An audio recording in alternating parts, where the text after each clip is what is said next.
For many people in the UK during the COVID-19 lockdowns, walking was one of the only permitted activities that they could do outside of the house. So we really saw a kind of explosion of walking, and within that an explosion of kind of creative walking.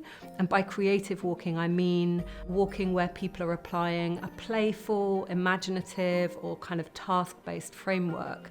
So we consider things like following rainbow trails or leaving painted pebbles in the park, following kind of challenges within your neighbourhood, all as kind of creative modes of walking that people were using as a way to keep themselves engaged, to get outside and also to connect with others. We're really interested in how our findings about creative walking and its benefits can be applied more generally across society.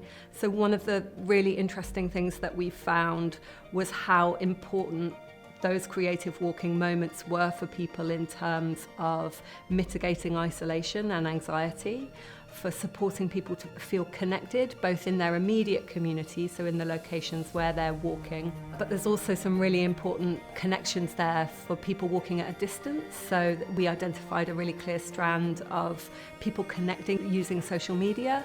So they're either walking with a friend or a family member or somebody else who's distant from them at the same time, or they're sharing aspects from their walk with others using various different forms of social media to stay connected. Many people who feel quite negative about the idea of physical exercise or sport perhaps are more likely to participate in an activity where there's an arts or creative focus, and therefore to take part in something that is a little bit active, which is a really positive thing.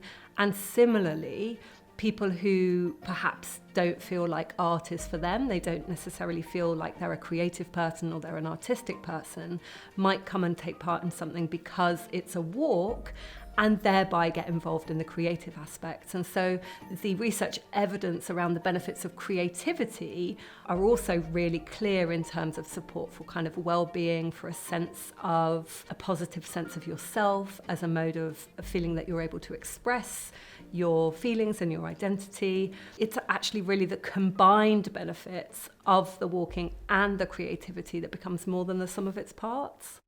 I think the thing that really touched me, the kind of in-between moments and the surprises of meeting people and kind of engaging in these little moments in parallel with activities. I think that the surprises that came through.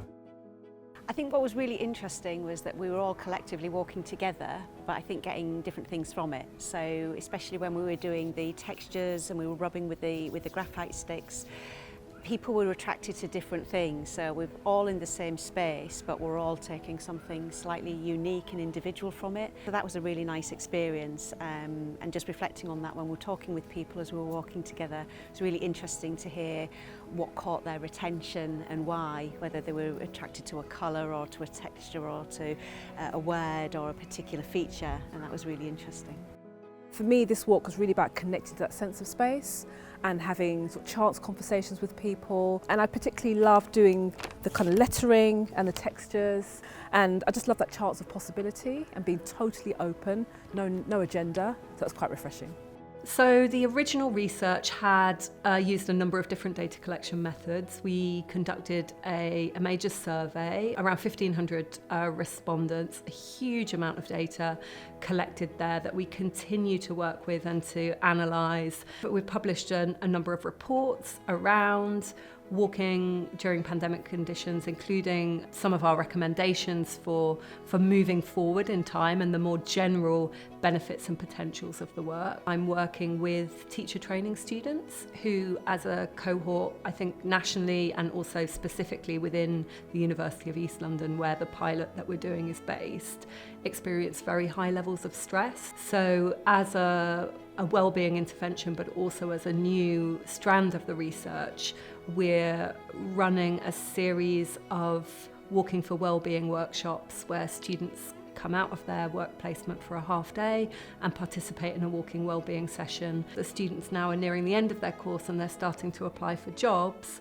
and some of them are talking about, are there ways that they could take these activities into their work So that's opening up ideas for us and possibilities for exploring. So my hope is that we'll be able to continue the work. The indicators from this pilot have been really, really positive. So my ideal would be that we were able to roll this out and offer it as a programme, as a really well-evidenced programme for wellbeing support for the trainee teacher cohort and possibly more widely next year.